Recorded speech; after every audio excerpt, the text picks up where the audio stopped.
सन 290 ईस्वी की Roman empire अपने दौर की एक सुपर पावर थी, और सुपर पावर होने का एक मतलब ये भी है कि इस वक्त दुनिया की ज़हीन तरीन और सबसे ज्यादा एजुकेटेड एलिट भी रोम में रह रही थी।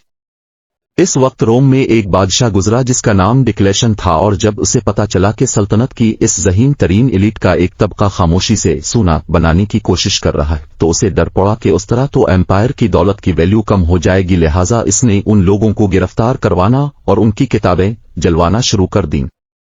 ये किताबें इस कदर शिद्दत और प्लानिंग से जलवाई गईं कि उनमें से एक भी ना बची, और आज हमें इस वाक़ये का सिर्फ इस तरह पता चलता है कि बादशाह के इताब के दौरान सिर्फ 2 पापारस बच सके थे, और वो भी इस तरह के पापारस को उनके लिखने वालों के साथ ही दफना दिया गया था। लिहाजा कब्र में दफन होने की वजह से वो बच गए। बादशाह डिक्लेशन एक गुस्सैला बादशाह जरूर था, लेकिन एक ज़हीन बादशाह नहीं था। इनफैक्ट वो रोमन एम्पायर का पहला बादशाह था जिसने बादशाहत से इस्तीफा दिया, क्योंकि इसका कोई प्लान कामयाब ही नहीं होता था।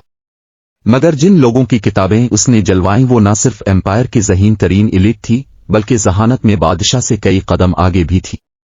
लिहाजा वक्ती तौर पर वो लोग छप तो गए, मगर उन्होंने अपने उलूम को एनकोड कर दिया ताकि अगर कोई उनकी किताबें देखे तो इसे ये पता न चल सके कि ये किसने लिखी है, और न ही ये समझ आए कि किताब है किस बारे में।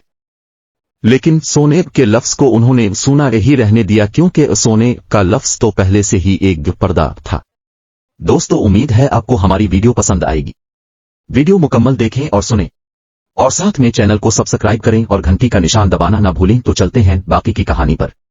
बेचारा बादशाह यही समझता रहा कि वो लोग जेवरात और खजानों वाला सोना बना रहे हैं, जबकि वो लोग दुनिया के ज़हीन तरीन लोग थे और खजानों वाले सोने चांदी की उनके लिए कोई अहमियत नहीं थी। कई सदियों बाद सन 1766 अशारिया के एक फ्रेंच साइंसदान और शायर थियोडोर डी शोदी ने अपने वक्त में इन लोगों को स्टडी किया और अपनी किताब में एक बड़ा दिलचस्प सवाल और उसका जवाब भी लिखा।